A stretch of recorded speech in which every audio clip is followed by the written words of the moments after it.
when I was in high school, a bunch of Christian kids turned me on to gospel quartet singing.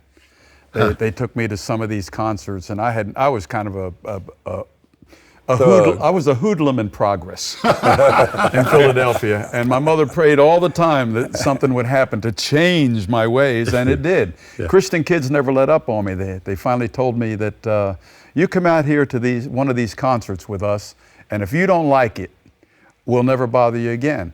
And there's a side story to that one of the youth leaders of the church, Christian Endeavor was the organization at the church, and his name was Bunky Smulling.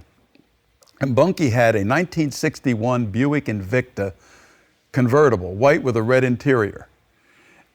And going to that gospel show was in his car. And I really wanted to ride in that car. So you might say a car led me to Christ. But anyway, to make the story short, I went to some of those shows, fell in love with it, joined my high school choir, was always trying to make a quartet out of every other three guys I could find, could not do it, found nobody that loved it. Then I went to a big show in Harrisburg, Pennsylvania, and up on the stage with the Keystone Quartet was this young 19-year-old bass singer named Richard Sturban.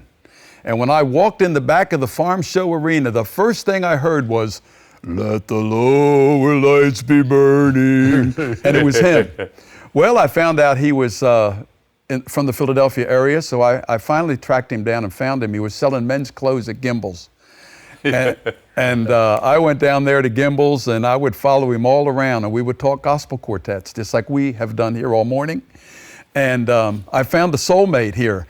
And eventually, when I would buy a shirt on occasion from him.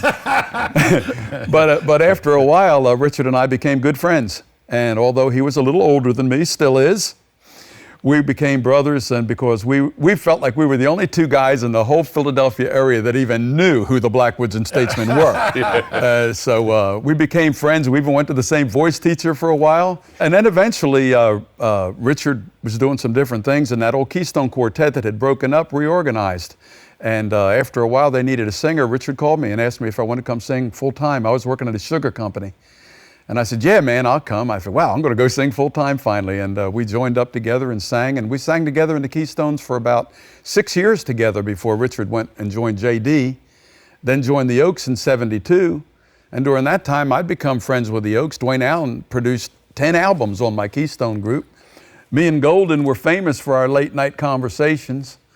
He would tell me that he really believed in what I was doing, and he brought the Keystones down south. I brought the Oak Ridge Boys up north, and we just all became real good friends. And then in '73, a year after Richard joined, William called me and to offer me Willie's job, and I took it in '73, and the rest is history.